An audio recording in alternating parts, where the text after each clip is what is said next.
बिस्मिल्लाहिर्रहमानिर्रहीम रब्बि इश्रह ली सदरी वयस्सिर ली अमरी वहलुल उक़दतम मिन लिसानी यफ़क़हू क़ौली। अस्सलाम वालेकुम। वक़ास आपके सामने हाज़िर है।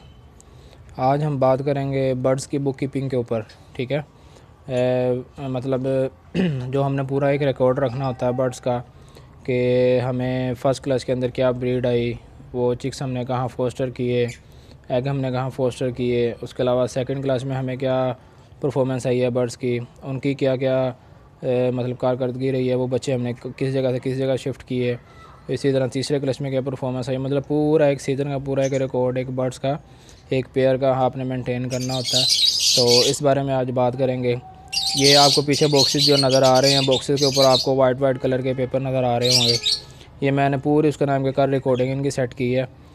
हर बॉक्स के ऊपर मैंने एक पेयर के लिए उसका पूरा एक चार्ट बना के ब्रीडिंग हिस्ट्री का, ठीक है, ब्रीडिंग हिस्ट्री का एक पूरा चार्ट बना के वो मैंने मेंशन कर दिया हुआ है हर बॉक्स के ऊपर। तो अब वैसे तो हर दूसरे दिन मैं चेक करता हूँ इनकी परफॉर्मेंस।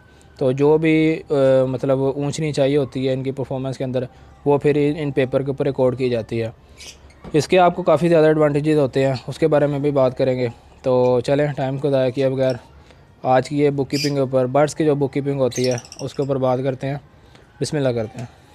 जो सीज़न के अंदर जो ब्रीडिंग हिस्ट्री को मेंटेन करने का या बुक कीपिंग करने का बर्ड्स का जो तरीका होता है वो हर ब्रीडर का मुख्तलिफ होता है। लाजमी नहीं है कि जो मैंने चार्ट यहाँ पे मेंशन किया हुआ है हर जो ब्रीडर है या वो जो हजरात जो ब्रीड करवाते हैं अपने बर्ड्स को, वो बिल्कुल सेम टू सेम इसी तरह का ही वो एक चार्ट मेंटेन करके उस पर रिकॉर्डिंग करते होंगे अपनी ब्रीडिंग हिस्ट्री की। तो ऐसे मुमकिन नहीं है, हर बंदे का मुख्तलिफ होता है। मुझे जिन जिन चीज़ों की ज़रूरत थी और जो जो चीज़ें मेरी नज़र से गुजरती रही हैं पिछले कुछ सालों के अंदर या अपने कुछ एक्सपीरियंस से जो मैंने चीज़ें सीखी हैं, तो उसके मुताबिक मैंने ये चार्ट बनाया अपना। ठीक है, ये बिल्कुल मेरा अपना तैयार करदा चार्ट है। इसके अंदर किसी की भी कोई मैंने कॉपी नहीं की, किसी को कोई मैंने नकल नहीं की किसी दूसरे ब्रीडर की। ठीक है, ये मेरा अपना खुद का बनाया हुआ चार्ट है। इसका जो सबसे बड़ा और सबसे मेन जो फ़ायदा होता है वो ये है कि आपको एक तो अपने बर्ड्स की जो ब्रीडिंग हिस्ट्री है उसके बारे में पूरी डिटेल पता चल जाती है। ठीक है, आपको पता होता है कि ये जो मैंने पेयर लगाए हुए हैं इसने इस सीज़न के अंदर मुझे कितने क्लच दिए और हर क्लच के अंदर उसने कितने एग ले किए, उनमें से कितने बच्चे उसने कितने एग हैच किए, कितने बच्चे निकले। ठीक है, तो आपको पूरी मतलब एक डिटेल पता चल जाती है कि एक सीज़न के अंदर एक पेयर से मुझे टोटल कितने चिक्स आए हैं, 3 क्लच दिए हैं, 4 क्लच दिए हैं, जितने भी उसने क्लच दिए हैं। ठीक है, और क्या परफॉर्मेंस रही है उस पेयर की। तो उसके बाद जब अगले साल आप दोबारा उसका पेयर अप करते हैं, फिर 1 से 2 साल के जब आप उसकी परफॉर्मेंस चेक करते हैं, अगर तो उसकी परफॉर्मेंस ठीक जा रही है पिछले साल तो तब तो वेल एंड गुड है। अगर उसकी परफॉर्मेंस कम हो रही है, फिर आपको एक इसका ये भी फ़ायदा होता है कि जब आपको एक हिस्ट्री पता चल जाती है एक पेयर की, उसकी परफॉर्मेंस के बारे में पता चल जाता है, तो अगर आप देख रहे हैं कि उसकी परफॉर्मेंस कम होती है तो आप उस पेयर को तोड़ के किसी दूसरे पेयर के साथ पेयर अप कर सकते हैं, या फिर उनमें से मेल और फीमेल को क्रॉस ब्रीड के लिए किसी दूसरे म्यूटेशन के साथ आप पेयर अप कर सकते हैं, तब उसको इस्तेमाल कर सकते हैं आप। इस तरह के मतलब डिफरेंट किस्म के आपको फ़ायदे हो जाते हैं।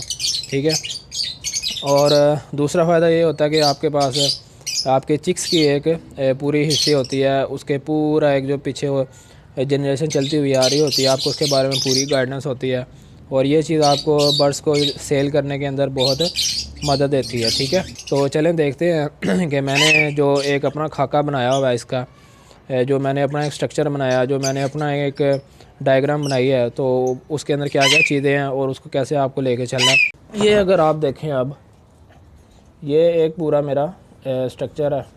ठीक है, अगर ये फोकस कर ले इसको, ये हो गया। ठीक है, तो ये पूरा एक मेरा है जो मैंने एक डायग्राम पूरी बनाई हुई है। इसके अंदर सबसे पहले तो हमारी क्या चीज़ आ जाती है, हमारा पेयर आ जाता है, केज डिटेल आ जाती है, डेट ऑफ एग लेइंग आ जाता है, एग फोस्टिंग आ जाता है, डेट ऑफ एग हैच आ जाता है।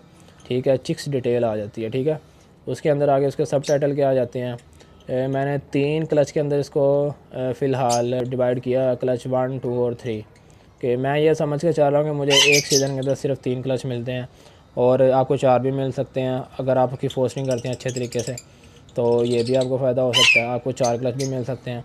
ठीक है, अच्छा, तो पेयर का जो सेक्शन है उसके अंदर इसको अब हमने इसको सब सेक्शन इसके दो बनाए हुए हैं, एक 1.0 और 0.1। ये जो ब्रीडर हजरात हैं उनको तो इस चीज़ का आइडिया हो गया होगा कि 1.0 और 0.1 क्या चीज़ होती है, ठीक है। तो जो न्यू है उनको मैं बता दूं, प्रोफेशनली जो बर्ड्स होते हैं, बर्ड्स के अंदर 1.0 हमारा जो कोड होता है ये हमारा मेल के लिए यूज़ होता है, और 0.1 जो होता है या 0.1 जो होता है ये हमारा जो कोड होता है ये हमारा फ़ीमेल के लिए इस्तेमाल किया जाता है, ठीक है।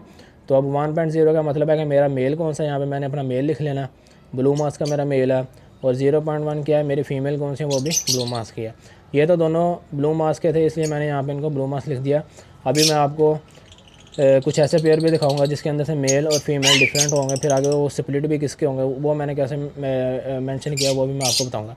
पहले एक दफ़ा हम ये जो 6 सेक्शन हैं इनके बारे में डिटेल से बात कर लेते हैं, ठीक है। पेयर के आपको पता चल गया। दूसरा हमारा आ जाता है केज डिटेल। केज डिटेल को मैंने 2 हिस्सों में आगे सब सेक्शन में डिवाइड किया हुआ है।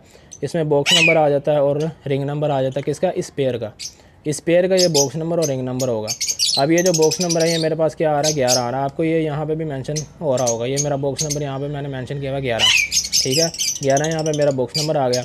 अगर इस पेयर को मैंने कोई रिंग पहनाया हुआ है तो वो यहाँ पे मैं उसका रिंग नंबर लिखूँगा, इस पेयर को अगर मैंने कोई रिंग पहनाया हुआ है, क्योंकि मैंने जो मेरे ब्रीडर पेयर हैं उनको मैंने इस टाइम कोई रिंग नहीं पहनाया, मैंने चिक्स के लिए सिर्फ रिंग मंगवाए हैं, तो मैं इसलिए यहाँ पे इसका मैंने कोई रिंग नंबर नहीं लिखा। अगर तो आपने कोई महंगी म्यूटेशन परचेज़ की है तो उस पर रिंग ज़ाहिर बात है पहना हुआ होगा, उसमें से अगर आप कोई पेयर अप कर रहे हैं तो फिर आपको आइडिया हो जाएगा यहाँ से कि आपका ये रिंग नंबर कौन सा, तो वो आप यहाँ पे मेंशन कर लेंगे, ठीक है। आगे डेट ऑफ एग लेइंग। अब मैंने यहाँ पे ये फर्स्ट करके चाह रहा हूँ कि मुझे एक क्लच के अंदर 5 एग ले करता है मेरा पेयर, ठीक है। तो उसको मैंने 1 2 3 4 5 हिस्सों के अंदर मतलब मैंने आगे उसको डिवाइड कर दिया। मैं ये चाह रहा हूँ कि 5 मेरे जो अंडे हैं वो आते हैं एक क्लच के अंदर, एक पेयर मेरा 5 अंडे देता है। ये 6 भी हो सकते हैं, 4 भी हो सकते हैं, ऊपर नीचे हो सकते हैं, लेकिन मैंने 5 तक लेके चाह रहा हूँ, ठीक है।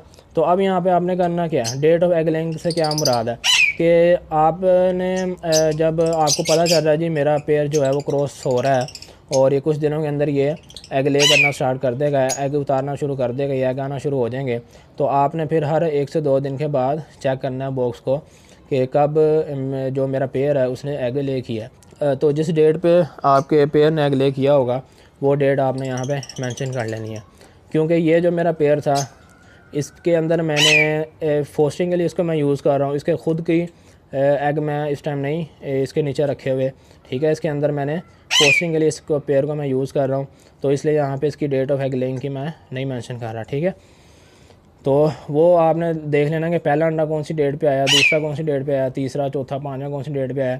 इससे आपको ये फ़ायदा होता है कि आपको पता चल जाता है कि आया कि अब इससे 21 दिन आगे अगर मैं चला जाऊँ जो मेरी डेट आती है, आपको उस डेट का आइडिया हो जाता है कि ये मेरी डेट बन रही है और इस डेट पर ये जो अंडा है इस अंडे में से बच्चा निकल जाना चाहिए। इस चीज़ का आपको ये फ़ायदा होता है, ठीक है। उसके बाद हमारा आ जाता है एग फोस्टिंग। एग फोस्टिंग के अंदर जो सिर्फ मैंने बॉक्स नंबर लिखा हुआ है, बॉक्स नंबर ये है कि जिस बॉक्स से आपने अंडा या बच्चा जो भी है वो आपने उठा के इसके अंदर फोस्टर करना है, तो उसका आपने यहाँ पे नंबर लिख लेना, ठीक है। इनका मतलब है कि उस बॉक्स में से जो मेरा बॉक्स, जैसे 5 नंबर लिखा हुआ है मैंने, ठीक है, ये बॉक्स है मेरा 11 नंबर, ठीक है। तो यहाँ पे मैंने क्या लिखा, 5 नंबर के अंदर से मैंने अंडे उठा के इसके अंदर मैंने क्या किए हैं, इन किए हैं, इसके अंदर मैंने शिफ्ट किए हैं या फोस्टर किए हैं, ठीक है, इस पेयर के नीचे। अब आप यहाँ पे 7 अंडों की तादाद भी लिख सकते हैं। बॉक्स नंबर 5 है नीचे आप, क्योंकि काफ़ी मैंने खुला कॉलम बनाया हुआ है इसी वजह से कि आप एग की तादाद भी लिख सकते हैं कि आपने 2 अंडे इसके अंदर फोस्टर किए हैं, 3 किए हैं, 4 किए हैं, इस तरह से आप नीचे वो भी लिख सकते हैं, इसलिए मैंने बॉक्स थोड़ा सा खुला बनाया हुआ है, ठीक है। 5 नंबर बॉक्स इसके अंदर क्या हुए हैं, इन हुए हैं यहाँ पे अंडे। तो इसी तरह जो मेरा 5 नंबर बॉक्स है वो ऊपर, ठीक है, उसके अंदर मैं क्या करूँगा, वहाँ से 5 नंबर आउट कर दूँगा, वहाँ से आउट हुए हैं, यहाँ पे क्या हुए हैं, यहाँ पे इन हो गए हैं, ये हो गया। उसके बाद हमारा आ जाता है डेट ऑफ एग हैचिंग, ठीक है, या डेट ऑफ एग हैच कर लें या हैचिंग जो भी है, ठीक है, वो आ जाएगा। अब आपको पता चल जाएगा कि 1 2 3 ये जो मेरे पास 5 जो अंडे थे उनमें से कौन सा अंडा मेरा किस डेट पे हैच हो रहा है और किस डेट पे उस पर चिक निकल रहे हैं। तो क्योंकि ये पेयर मैंने फोस्टिंग के लिए यूज़ किया हुआ है, ठीक है, तो जो इसकी जो डेट ऑफ एग लेइंग होगी वो मैं मेंशन करूँगा बॉक्स नंबर 5 के ऊपर, क्योंकि ये उस जो पेयर हैं उस पेयर के ये अंडे हैं, ठीक है। तो लेकिन हैच कहाँ हो रहे हैं, यहाँ पे आके हो रहे हैं। तो हैच की जो डिटेल होगी, जो अंडा बच्चा निकलने की जो डेट होगी वो मैं यहाँ पे मेंशन करूँगा कि मुझे पता चल जाएगा कि इस डेट पे इस पेयर ने वो बच्चा निकाल लिया, ठीक है। तो पहला और दूसरा अंडा मेरा क्या होगा, वो ख़राब हो गया था। यहाँ से मुझे इस चीज़ का भी आइडिया हो जाएगा कि पहला और दूसरा अंडा मेरा क्या इनफर्टाइल है, वो ख़राब हो गया। जो तीसरा जो मेरा अंडा था उसमें से 12 तारीख को बच्चा निकला था, चौथे में से 14 तारीख को बच्चा निकला था, पाँचवें का भी हम वेट करेंगे, उसके अंदर से अभी एग नहीं निकला, ठीक है। अब पाँचवा जो हमारा लास्ट जो हमारा सेक्शन आ जाता, छठा सेक्शन, वो आ जाता हमारा चिक्स डिटेल का। चिक्स डिटेल के अंदर सिर्फ मैंने रिंग नंबर लिखा हुआ है। इसके अंदर से जो भी मेरा चिक निकलेगा, जो भी चिक्स होगा, उसको जो मैं रिंग पहनाऊँगा, वो रिंग में जो उस चिक्स को पहनाऊँगा उसका नंबर मैं यहाँ पे मेंशन कर लूँगा कि 15 number, 20 number, 40 number, 35 number, 50 number, जितना भी नंबर का वो रिंग होगा उसको मैं यहाँ पे मेंशन कर लूँगा। अच्छा, यहाँ पे एक चीज़ बहुत इंपॉर्टेंट है समझने के लिए, ठीक है, क्योंकि ये जो बच्चे इसके अंदर हैं ये इसके खुद के बच्चे नहीं हैं, ये ब्लू मास्क के बच्चे नहीं हैं, ये मैंने फोस्टर किए हुए हैं 5 नंबर बॉक्स के अंदर से, इसके अंदर 5 नंबर के अंदर से इन हुए हैं इसके अंदर, ठीक है। तो अब ये जो चिक्स आएंगे ना, ये जो चिक्स होंगे, इसको जो मैं रिंग पहनाऊँगा वो मैं यहाँ पर नहीं मैंशन कर सकता, क्योंकि ये इसके तो बच्चे हैं ही नहीं हैं, ये तो बच्चे हैं बॉक्स नंबर 5 के।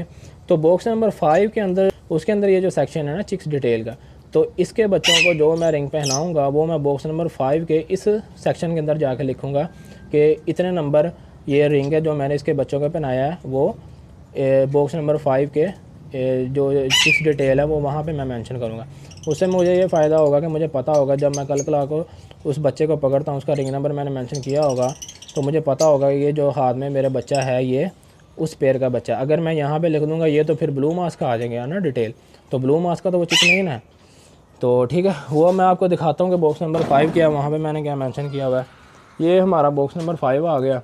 अच्छा, ये क्योंकि बॉक्स लंबे साइज़ का था और ये जो मेरा पेपर है इसके अंदर थोड़ी डिटेल कुछ ज़्यादा थी, तो इसलिए ये थोड़ा हॉरिजॉन्टली मुझे इसका प्रिंट निकालना पड़ा। पोर्टली इसका जो है ना प्रिंट वो सही निकल नहीं रहा था, इसलिए यहाँ पे मैंने चश्मा इसको इस तरह से किया हुआ है, ठीक है। ये क्योंकि लंबा बॉक्स था, यहाँ पे तो सीधा आ गया था वो, लेकिन ये टावर बॉक्स है, टावर बॉक्स के अंदर मुझे थोड़ा टेढ़ा करके लगाना पड़ा, तो आपको यहाँ से देखने में थोड़ी मुश्किल होगी, तो कोशिश करता हूँ मैं, ठीक है। अब ये मेरा बॉक्स नंबर 5 है, ठीक है। इसके अंदर ये जो मेरा पेयर आ रहा है, ठीक है, पेयर के अंदर अल्बिनो मेरा पेयर है ब्लैक आई का, लेकिन ये आगे क्या स्प्लिट किसका, रेड आई का, आर ही मैंने लिख दिया है, ठीक है। मेल उसका वो है। अब ये फीमेल कौन सी है, लुटीनो ब्लैक आई की है, वो भी स्प्लिट किसकी है, रेड आई की। ये देखें यहाँ पे 2 डिफरेंट किस्म के हमारे नेम आ गए हैं, मेल और फीमेल के, ये हमें इसका यहाँ से फ़ायदा हो जाएगा। बॉक्स नंबर हमारा 5 आ जाएगा।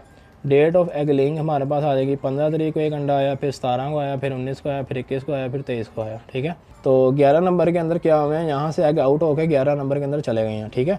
तो 11 नंबर हमारा क्या था, ये था, ये हमारा 11 नंबर आ गया था। 5 नंबर के इसके अंदर इन हुए और यहाँ से हमने लिख दिया कि 11 नंबर के अंदर यहाँ से हमने आउट कर दिया, ठीक है। ये हमारा क्या था, 5 नंबर था, ये हो गया। उसके बाद डेट ऑफ जो एग हैचिंग है वो हम यहाँ पे नहीं, यहाँ पे मेंशन करेंगे, वो हमने यहाँ पे मेंशन कर दी, ठीक है। उसके बाद अब ये जो चिक्स मेरे वहाँ पे निकलेंगे 5 नंबर केज के अंदर से, उसके जो मैं रिंग पहनाऊँगा वो रिंग नंबर मैं यहाँ पे लिखूँगा, क्योंकि असल में वो चिक्स किसके हैं, इस पेयर के चिक्स हैं, ठीक है जी। तो इसी तरह मैं अपनी ये बर्ड्स की जो हिस्ट्री होती है वो उसको रिकॉर्ड करता हूँ। 1 साल का जब ये पूरा डाटा होगा उसको मैं लैपटॉप एक्सेल की शीट के ऊपर एक सेव कर लूँगा, फिर इनको उतार के अगले साल के लिए नई शीट बनाऊँगा, फिर उसकी दूसरे जो सीज़न होगा दूसरे सीज़न की आगे पेज ऐड करके उनकी पूरी रिकॉर्डिंग जो होती है, हिस्ट्री जो होती है, उसको रिकॉर्ड करता जाऊँगा। तो ये मेरा तरीका होता है कि ये मेरा प्रोसेस होता है। मुझे उम्मीद है कि आप लोगों को कुछ तो हेल्प मिली होगी इसके हवाले से। तो नेक्स्ट वीडियो तक कास्ट को दीजिए इजाज़त, किसी नए टॉपिक के साथ मिलते हैं। अपना अपने माँ बाप का बहुत ज़्यादा ख्याल रखिएगा और दुआओं में मुझे लाजमी याद रखिएगा। अल्लाह हाफ़िज़।